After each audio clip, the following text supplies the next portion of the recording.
Hi, I'm Hira Hosèn and I'm here to catalyze global ascension. And today I would love to vlog about karma.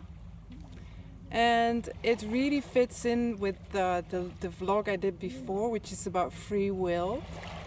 And just have a look at the free will, because everything is based on free will. So when I speak about free will, have a look at that one. And the thing is that karma, let's bring it out and then we can continue on this subject, because it feels kind of cold the first time you hear it in this way.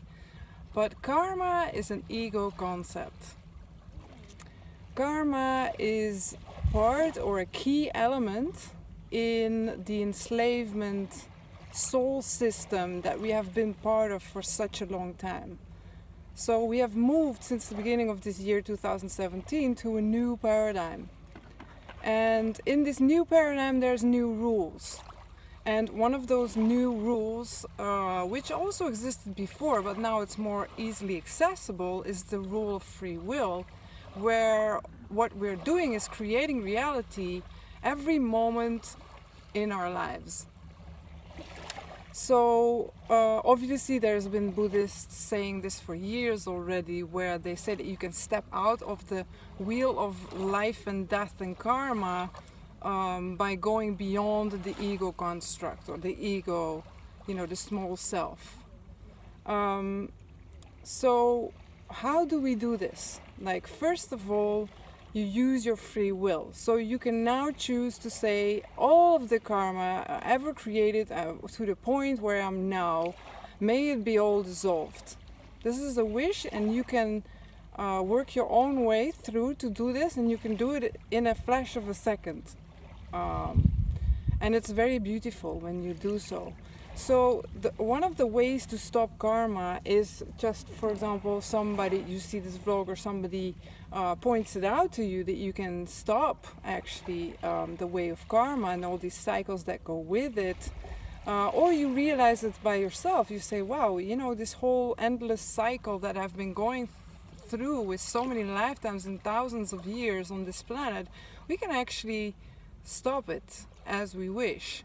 Then that is all you need. That is what stops that cycle of doing things over and over and over and over again, endlessly. Yeah. So one of the ways that we can look into this is, for example, suffering, pain and suffering. So, as many Buddhists also say, is that pain is inevitable and suffering is optional.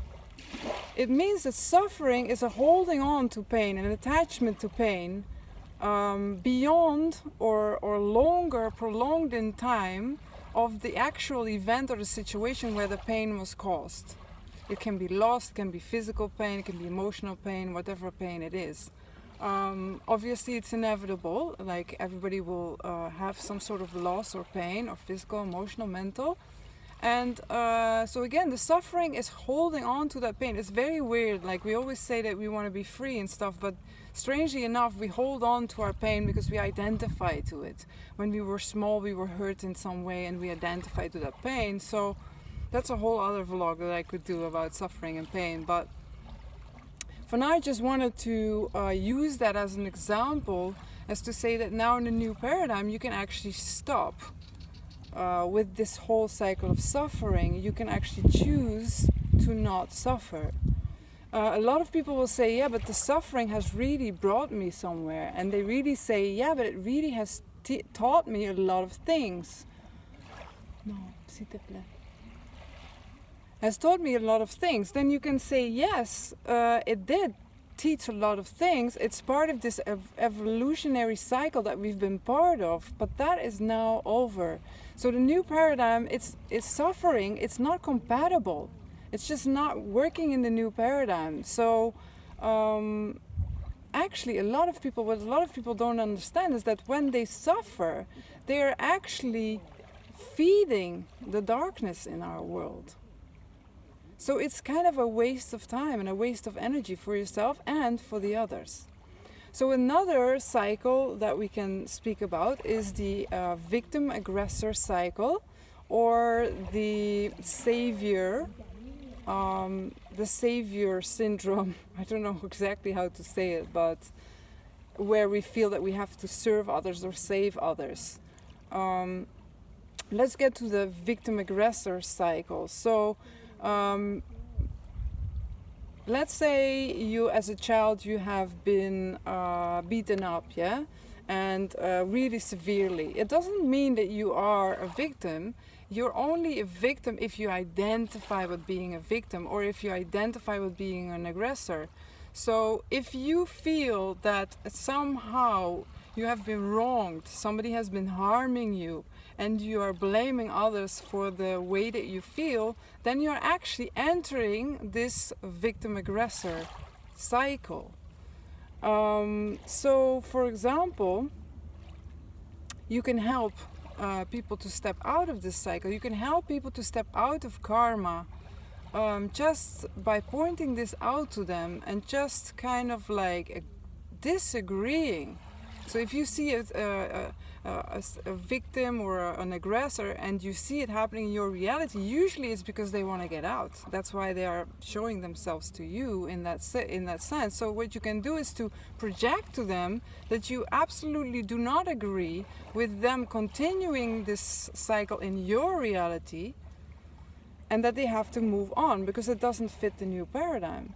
And so this definitely works. And what you do next after this projection is that you step out of the way and you let source run through you and send source into that person or those persons who are having that situation. Now this goes for one situation, but also for more, for bigger groups of consciousness. Like, it's all very linked to fear, like a fear and a self-righteousness. You will see there is this, yeah, but this one hurt me, and then this one, there's an energy of self-righteousness within wars, within laws, like within a lot of ways how this karma and this victim-aggressor cycle has been played out in our reality for so many thousands of years. So yeah, one of the ways to stop it is to do exactly this. You suggest to them how they can step out and infuse them with source energy, and just see them as the infinite beings that they really are, where we can choose at every moment, in every situation, in every second, or even less flash than a second, we can decide what we are living in that moment. Are we going to be affected by the other person? Are we going to be affected by that situation? We have a choice. So this is the great news actually about karma, is that it's a key element in an enslaved soul system that we can actually step out of by our own free will in a second if we wish it to be so. And we can help others also to step out of these cycles. It's just cause and effect, but in such an entrenched and such a deep rooted belief of people that it's so strongly still based in our reality. And for example, it goes that far that when people, for example, die and they're in between lifetimes, they actually are so entrenched in this whole karma concept that they say, but I will go back and help them or serve the others because I have harmed them, and they keep on going, or they say I have to learn this lesson again, and they go on and on and on in this endless cycle, the same and again, saying that this is how they learn their lesson, or that there is some sort of payoff or payback or make amends or stuff like this. So yeah, good news. You can step out. And I hope you enjoyed this vlog. It's from Ibiza, where I live with my family. And namaste. I love you very much. And I don't say that this is the ultimate truth. I just say that this is works for me. If it resonates with you, leave me a comment. Let me know. Anything else you want to let me know, you can too. And see you in the next vlog, I hope. Bye.